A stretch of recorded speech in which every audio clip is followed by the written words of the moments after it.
Jurassic Park come true. Is your device really listening to you? What the F? Does the Illuminati actually exist? What the FAQ? Tonight, we find out Who comes up with the names for paint colours? what even is dry cleaning. What is the least edible food you can still eat? Are gas stoves bad for your health? But first, Why can't robots check the box that says I'm not a robot? I mean, robots can do heaps of complex things these days. So what is stopping them from ticking a simple checkbox? Well, the box is a newer version of a system that used to be called CAPTCHA. CAPTCHA, completely automated public Turing test to tell computers and humans apart. You might remember they used to look like this. But as robots got smarter, CAPTCHAs got harder, and they became completely inaccessible to the vision impaired.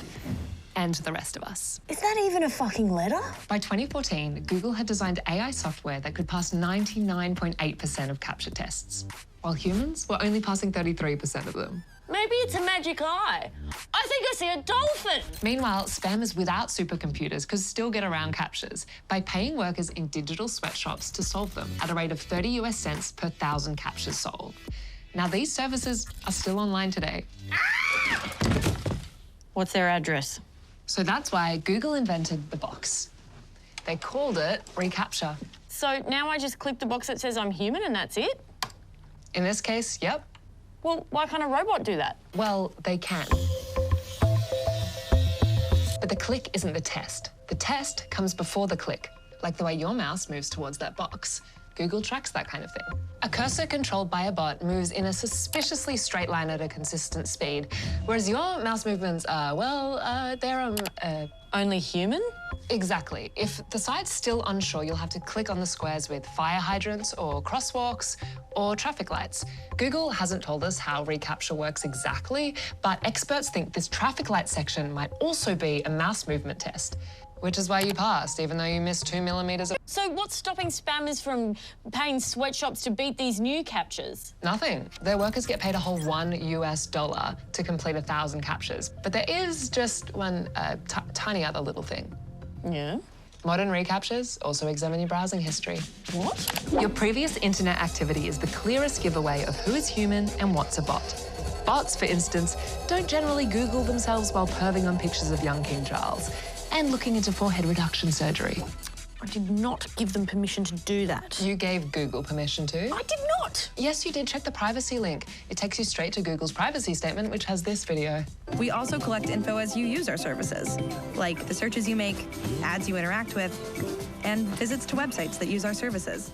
Google assumes permission to track you all the time. In fact, the latest versions of reCAPTCHA don't even need you to tick a box. They just use your tracking info. And well done. You passed by exhibiting incompetence at every turn. You must be human. What? Don't worry, human error looks really good on you, girl. Anyway, thank you for the intel. Later, humans. What the FAQ? What is the least edible food you can still eat? Thanks, Jenny. I was never a very adventurous person with food growing up. In fact, this guy here didn't try sushi till he was 24 years old. He was too scared. Now I eat it every day from the petrol station near my house. I'm a foodie. In other words, Jen, you've asked the right guy. If I don't nail this question, I'll eat my hat. The more I thought about it, though, the more I realised there are literally dozens of foods. So I decided to speak to food safety specialist Gary Kennedy. What makes something a difficult food to eat? Well, it's basically something you're not used to. Things that are texturally different, things that have a disgust response, and things that burn and have a pain response. So what have I got in front of me here? Well, this is a product called hardtack. You'd expect these to be crunchy like a cracker, but in fact, this is rock hard. So instantly, it's off-putting. Hardtack was used on sailing ships in the 1800s because it can last centuries without perishing. All right, should I try and bite it? How good are your teeth?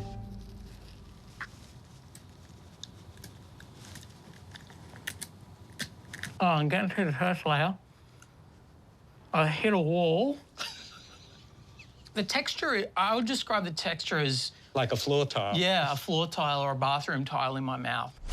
All right, so what's next? Well, let's move on to the disgust response. This is a fermented shark, which in layman's terms basically means it's rotting fish flesh. Hakal is an Icelandic delicacy made from Greenland shark meat, which is poisonous unless fermented for 6 to 8 weeks.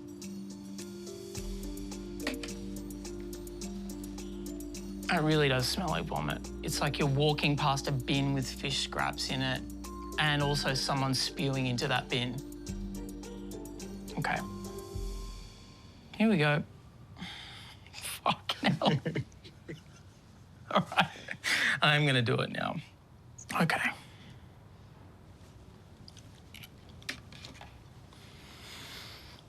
Oh my God.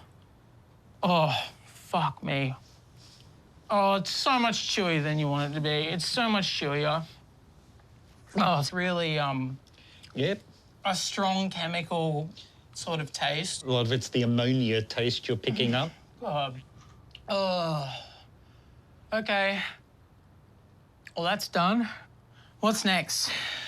Here we have the Carolina Reaper, the hottest chili naturally occurring on Earth. The Carolina Reaper clocks in at 1.65 million Scoville heat units. That's 16 times hotter than the bird's eye chili and almost as punitive as police-grade pepper spray.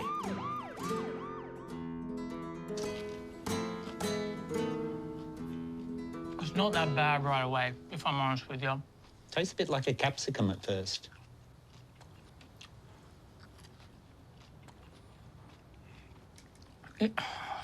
Okay, yeah, it starts to kick in. I can feel it now. I don't know if you can tell. Yeah. Oh, I can tell. But I can. I am gonna need something, please. All right, yep. Holy shit. Why is it in my ears? Your body's having the full response. Your eyes are watering. Uh-huh. Your heart is racing. Uh-huh. I need to breathe. I feel like I'm going, what's the word? Crazy? The ice cream is helping me. I actually think the worst part now is that I can taste the fish again. Do you think that I can officially say that the least edible food is the Carolina Reaper chili? No, we haven't started yet. Let's move on to some of the things that we have that are really not foods but are still edible. As Gary blathered on about edible non-foods, I realised two things. One, that I hated Gary.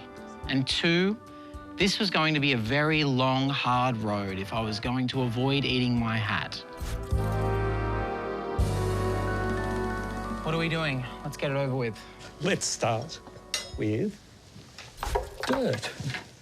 Dirt. Dirt. That's not food. While it's not typical, some people do actually eat soil. I looked it up. Apparently, some pregnant women do crave and eat dirt. Damn. This has been cooked at 200 degrees for 4 hours to kill off any of the microorganisms in it. That's really dry. Add some water. Okay.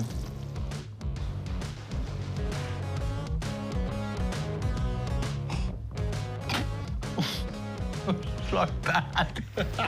It is so bad. Chalk is just calcium carbonate. It's the same chemical that's in your bones and teeth. So if you eat something like canned salmon, which has the fish bones, effectively you're eating chalk.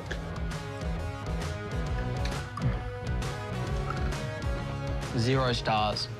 I don't like it. All right, now what? Well, your next dish is a leather belt. No, I'll eat the hat. I'll eat the hat, okay? This has been moistened and steamed, so this would be edible. Well, there you go, Jenny. I can't tell you what the least edible food is, but I strongly recommend you don't eat Carolina Reaper chilies or leather belts or dirt or hats. Bon appetit.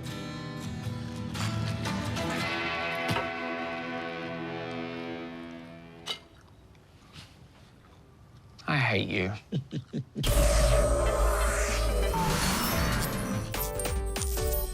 What even is dry cleaning? That is a great question, and I really hope we can clear that up, particularly since I wrote it in mustard in my only good shirt. This is Dimitri. He's been dry cleaning for 14 years. I'd like this shirt dry cleaned, please. And also, what is dry cleaning? Well, look, basically it's like washing you do at home, but with a solvent like the one behind This you. one here? Yeah, that one there, hydrocarbon. So, hang on. This is liquid, but It is a liquid, but it's not water. It's a non-polar solvent, hydrocarbon.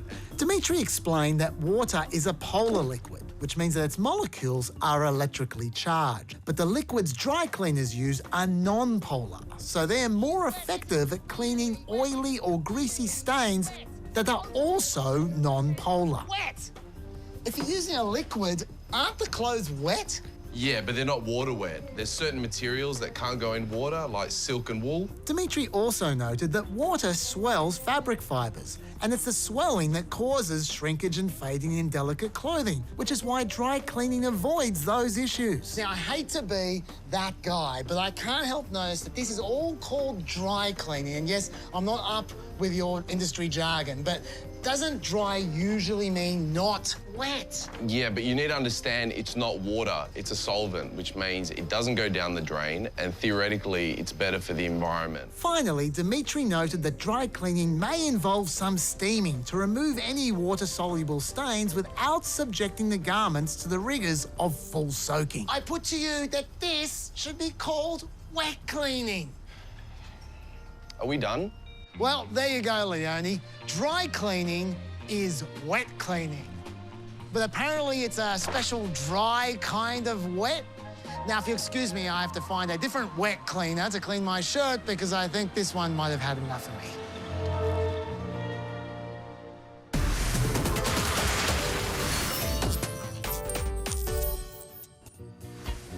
Are gas stoves bad for your health?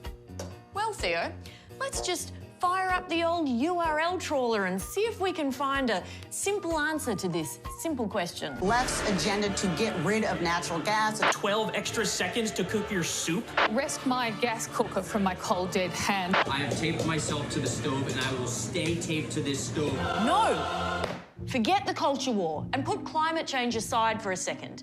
This question is about gas stoves' health risks. And yeah, I know it might be hard to believe there are any after literally decades of gas industry propaganda, including this 100% real educational rap. Cooking with gas, cooking with gas. We all cook better when we're cooking with gas. Gas is so hot, it's not on when it's off. It's the only way to cook. That's what we were taught. Very Cooking fun. with gas. But no, we're going to focus on your health.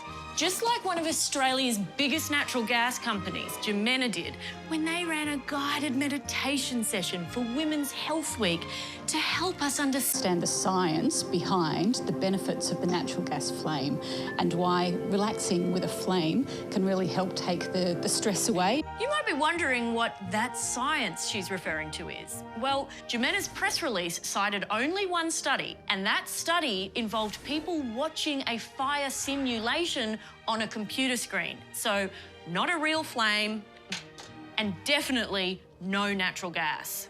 So much for the benefits. So soothing. But what about the supposed risks? They're dangerous as hell for humans, emitting carbon monoxide, nitrogen oxide and nitrogen dioxide, air pollutants linked to diabetes, reproductive issues and cancer. Those are some pretty big claims. So I got some help in. This is Gideon Mayerovitz-Katz, an epidemiologist and public health writer. What does the evidence say about gas stoves giving you cancer? There just isn't that much. Most of the evidence that looks at gas stoves and cancer actually looks at whether gas stoves are reducing the risk of cancers because they're comparing gas stoves to wood stoves, and wood stoves definitely do cause health issues.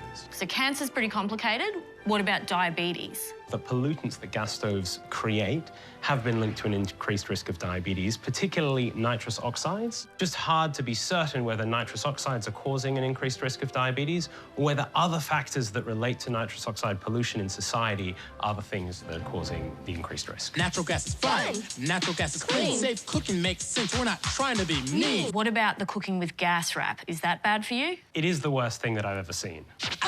And what about reproductive issues? Are there any of those connected to gas stoves? So there have been some reproductive issues such as miscarriages, birth defects and low semen production that have been associated with natural gas extraction. Like living near fracking sites or gas wells, not actually just cooking with gas. Exactly. There is some recent research looking at cooking with gas and birth defects specifically from China. And in those studies, there didn't seem to be much of an association or any association between gas stoves and birth defects. But there's not a lot of research on the other issues. Is there any science behind what taping yourself to a gas stove does to your balls? Burns are a huge problem for male fertility. Okay, that's good to know, guys.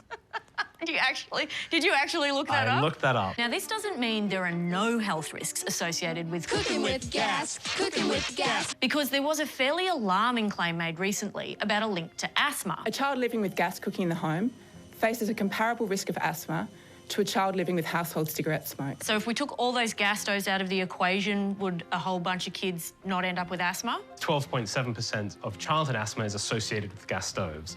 But when we say associated, we don't necessarily mean that gas stoves are causing all of those cases of asthma. If you removed all of the gas stoves tomorrow, you would probably see some children who didn't have asthma anymore. But there are lots of other causes of asthma that we wouldn't be addressing, and those would still impact children. And so the precise number, rather than being this headline 12.7%, is probably quite a bit smaller. Also, smoking confers a great number of risks, not just to asthma as part of secondhand smoke. And so, in general, smoking is a much bigger health risk, particularly for children. So do you think this is a case of the nuances of a study sort of being butchered when it gets sucked into the broader debate, especially around climate? Absolutely.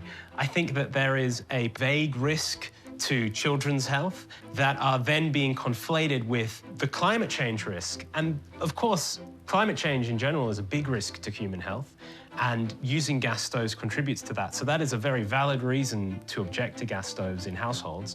But I think that there's a big difference between saying, oh, well, maybe we shouldn't use gas stoves quite so much because they contribute to climate change, and cooking chicken nuggets for your children tonight will harm their health. At least some in the gas industry have known about its potential air pollution problems for more than 50 years. The American Gas Association even acknowledged the need to address pollutants in household air in a draft report way back in 1972. But somehow, that section never made it into their final report, or the wrap. Gas. It's cooler. We're cooking with gas. It's precise. We're cooking with gas. It's cleaner. We're cooking with gas. It's cheaper. Confirm, Gideon. Gas stoves are probably not a killer in the kitchen, but they're not great either.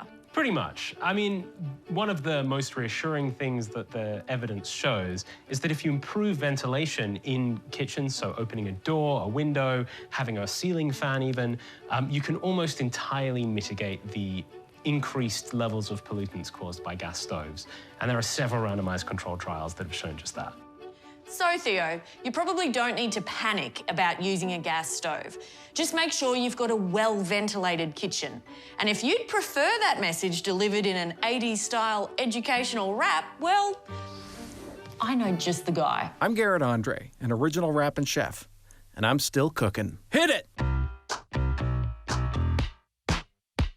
Like this gas stove, my rhymes are lit. He's cooking with gas, we're dropping the hits. Cause every single time I get to cooking on my gas stove, righties say, oh yeah, lefties go, so gas me up, I'll fact bless you up. The health impacts won't mess you up.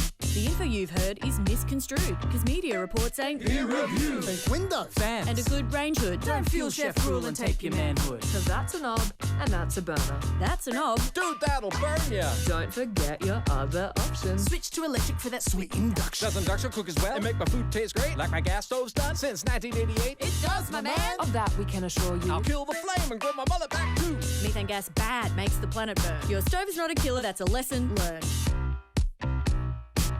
Word. WTFAQ. Who comes comes up with the names for paint colours? Asks a vet. And why are the names so weird? An even better question, because even if all you're looking for is some grey paint, what you'll find is Status Cloud or Otto's Boy or even Invisible. Invisible? You thought 50 Shades of Grey was about punishment. Try 257. It's enough to have you reaching for the grey goose. I don't mean the paint. So, who's responsible for this? Hi, I'm Andrea. I'm the Colour and Communications Manager at Dulux Group. So, Andrea, why all the weird paint names? So obviously we've been naming colours for a very long time. So, you know, a lot of the stock standard names have already gone. So we really have to be quite adventurous with our colour naming now. Even though they still need to reflect the colour, we can have a bit of fun with it. Surely not all the paint names have been taken. Okay.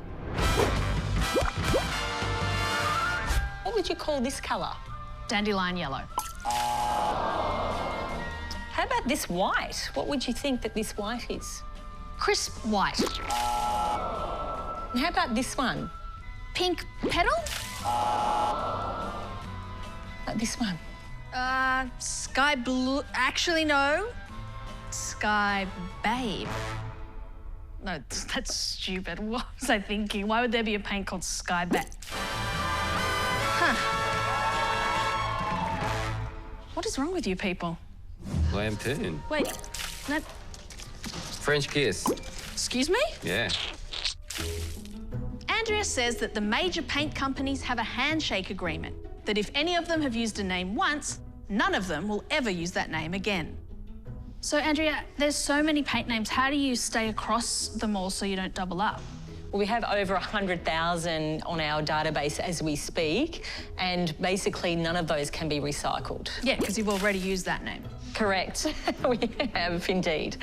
So I guess that's how you end up with a name like Baby Motive? You have a paint called Baby Motive?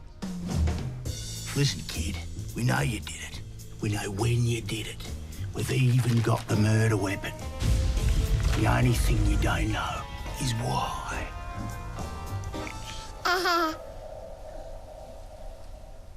What has that got to do with light blue? Well, baby motive could be the motive of a baby to actually want the parent to come into the room by crying. I think I prefer my version. So, Andrea, what are the hardest colours to name? That would definitely be our whites and our beiges, because we just have so many. So we have our beige calm, beige interest, beige intent, beige royale. Beige kind. Beige filter. Beige delight. Beige mystery.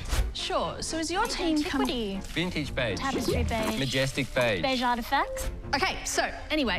Soft beige. Rose beige. Breaker beige. Basket weave beige. Phantom beige. Master beige. Visible beige. Burlap beige. Cloth beige. Charter beige. Baltic beige. Beige chiffon. Beige vibrato. Complex beige. Okay! We get it. You have a lot of beiges. It's your specialty.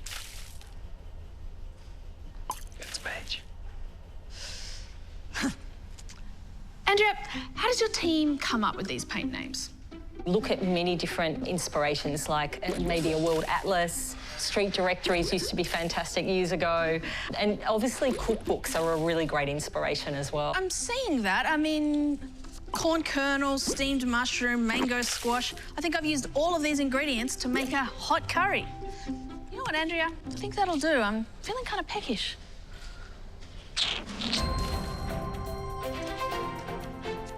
So, there you have it, Yvette. Hope this answers your question. Next time you're on a paint adventure, spare a thought for Andrea, who probably made up all those mystery, abstract paint names that are off the beaten track, but still have an emotive ring to them. She's gone bananas. Ooh, that's a good paint name. God damn it!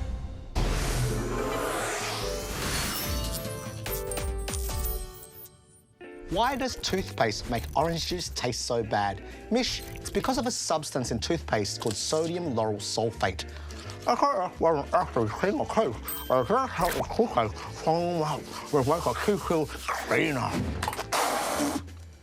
But it also has the side effect of blocking your taste receptors that sense sweetness, as well as breaking down substances called phospholipids that reduce your ability to taste bitterness. Less sweetness and more bitterness makes this It tastes like the worst OJ since Simpson. You can get toothpaste without SLS, but for what it's worth, it's not a great idea drinking OJ within 60 minutes of brushing your teeth. Brushing temporarily weakens tooth enamel, leaving them vulnerable to the acid in orange juice. So Mish, this is why combining OJ and toothbrushing can lead to bitterness, pain, and fillings. So just don't do it.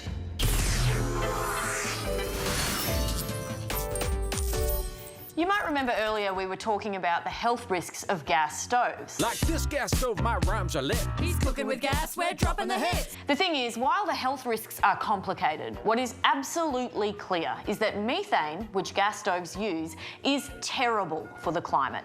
But lots of Australians still use and love gas stoves, partly because they think We all cook better when we're cooking with gas. And there was a time when that was actually true. Those old electric coil cooktops were no match for a flame burner. But electric stoves have come a long way in recent decades, especially those that use modern induction technology. But don't take it from me, take it from the pros. We surveyed 12 randomly chosen chefs, and half of them already use induction cooktops in their commercial kitchens. Plus, YouTube is filled with videos showing it takes half the time to boil a litre of water on a modern induction cooktop than a gas stove. Now, there are still a few cooking methods like stir fry or charring that the chefs say a flame is best for. And obviously, these things come down to personal preference. But this part of the gas wrap, We all cook better when we're cooking with gas. probably needs an update. Cooking with gas. What the FAQ?